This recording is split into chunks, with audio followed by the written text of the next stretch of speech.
এটা অবশ্যই অন্যায় হয়েছে, অবশ্যই অন্যায় হয়েছে। মানে যারা এই কাজটা করতেছে, হ্যাঁ, সে তো কোনো এক সময় প্রধানমন্ত্রী ছিল নাকি? সে কি দেশের জন্য কিছু করে নাই? যারা এই কাজটা করছে তারাও যারা সুন্দর যারা ও তো গেছে যেটা করছে বর্তমানে করতেছে কি করতেছে ওরা যারা সন্তান ও তো করণ হয়েছে ও কইরা থেকে গেছে পলাই গেছে গা। এরপরে করণ হয়েছে যেগুলো করতেছে এগুলো ওরা করণ হয়েছে ওরা ওদের মা পেটের থেকে জন্ম হয় নাই, জন্মের ঠিক নাই, যুদ্ধের রাজাকারের সন্তান। যুদ্ধে এগুলো ওই যে এখন কয়ে গেছে যে তোকে পাকিস্তানি বীজ হ্যাঁ ছিঁড়ে দিয়ে গেছি ওইটাই করণ হয়েছে এগুলো বর্তমানে বাইরে এটাই বর্তমানে বেরিয়েছে। হ্যাঁ ওইটাই ওর কথা ঠিক যে ওই পাকিস্তানের না কেমনি কি হইলো যেহেতু এক সময় প্রধানমন্ত্রী ছিল, একবারে প্রধানমন্ত্রী না তো ও যতই যা করছে যাই করছে ও তো একবারে প্রধানমন্ত্রী না। হ্যাঁ তো ওকে পলাই গেছে গা, আমাদের ভাই বোন ঝাড়ি মারছে তাই গেছে ও তো পলাই গেছে গা। তারপরের থেকে গঠন হয়েছে ওখানে আপনার আমি কি আপনার বাচ্চা কি শিখবো আমার বাচ্চা কি শিখবো, ওগুলা যদি এই দেশে হয় তো শিখবোটা কি পরবর্তী প্রজন্ম এসে তারা এরমই করবো, তাহলে তো কোনো কিছু করার নাই। তোরা বৈষম্য কি করতেছ? তোরা বলে অনেক করেছে আমরা তো চোখে দেই নাই, আমরা তো ওগুলো স্টুডেন্ট না। হ্যাঁ যগুলোকে আমরা লেখাপড়া করছি, যারা দেখছে তারাই তো বলতেছে যে ওদের কি আসলো চা খাইবার টাকা আসলো না, অনেক হয়েছে মার্সিডিজ গাড়িতে ঘুরে করতে ঘুরে তো এটা পাইলো কই পরে চোর কয় তাহলে তোরা কি সাধু?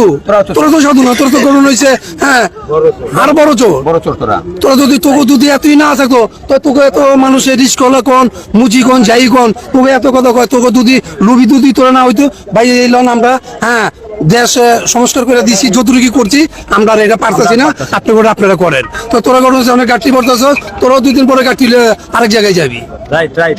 যদি দুর্নীতি করে তাহলে তো দুর্নীতির একটা অভিযোগ আছে, তার তো আইনি আদালতের মাধ্যমে তার শাস্তি দেখ। সে ছবিটা লাগায় ময়লা ফালানি আবর্জনা এগুলা তো অনেক খারাপ, অনেক খারাপ না? এটা দেখতে তো নিজের প্রতি তো খারাপ লাগে, সে তো একজন মুসলমান। ঠিক আছে, এটা অবশ্যই অন্যায় হয়েছে, অবশ্যই অন্যায় হয়েছে। মানে যারা এই কাজটা করতেছে, হ্যাঁ, সে তো কোনো এক সময় প্রধানমন্ত্রী ছিল নাকি? সে কি দেশের জন্য কিছু করে নাই? হ্যাঁ, সে যদি অন্যায় যাই করছে তার শাস্তি দিতে হবে, শাস্তির ভুগতে হবে, সেটা ঠিক আছে। তাই বলে যে একজন প্রধানমন্ত্রীকে দেশের প্রধানমন্ত্রীর ছবি ডাস্টবিনে দিয়া তারা আপনার এই যে এগুলা পালাইতেছে ময়লা, এটা কি ঠিক করতেছে? এটা কি শিক্ষিত সমাজের কাজ? ব্যক্তি হিসেবে ভুল ত্রুটি সবারই কম বেশি থাকে, তো সেক্ষেত্রে শেখ হাসিনা কোনো ভুল করছে বা করতেই পারে, সে বাহির আছে, তার আইনা শাস্তির আওতাভুক্ত করাটাই সবচেয়ে উত্তম। কিন্তু আমরা অনেক সময় বাড়াবাড়ি করে ফেলাই। যেমন সে সচলিত একজন মানুষ, তার বিষয়টা আমি কালকে একটা ইতে দেখলাম যে টিস্যু পেপারে তার ছবি অ্যাড করে মানুষ তারপর পোস্ট করতেছে, আবার ওয়াশরুমে, আবার এই যে বইমেলায়। এতটা কি করা আমার মনে হয় না ঠিক। তারপরও আমার যতটুকু ধারণা বা মানে ইচ্ছা প্রকাশ করার কাজ আমি করি যে তারে যদি সে কোনো ভুল কাজ করে অবশ্যই তারা বাংলাদেশে আসা আইনা তারপর তারা বিচার এবং আইনের আওতায় তারা আনা উচিত।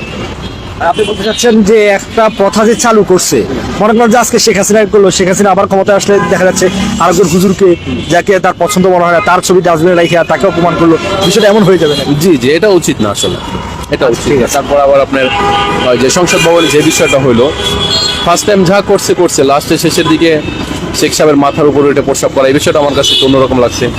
আবার দেখা যায় আপনার শেখ হাসিনার একটা মানে আপত্তিকর একটা পোশাক নিয়ে তারপর পোলাপানি করছে, এগুলো আসলে ঠিক না। প্রত্যেকটা ব্যক্তির একটা স্বাধীনতা থাকে, সে ভুল করতে পারে, অবশ্যই তার জন্য বিচার আছে, আইন আছে, আদালত আছে, তাদের কাছে সোপর্দ করা উচিত। আমরা মানুষ অতিরঞ্জিত করা ভালো না।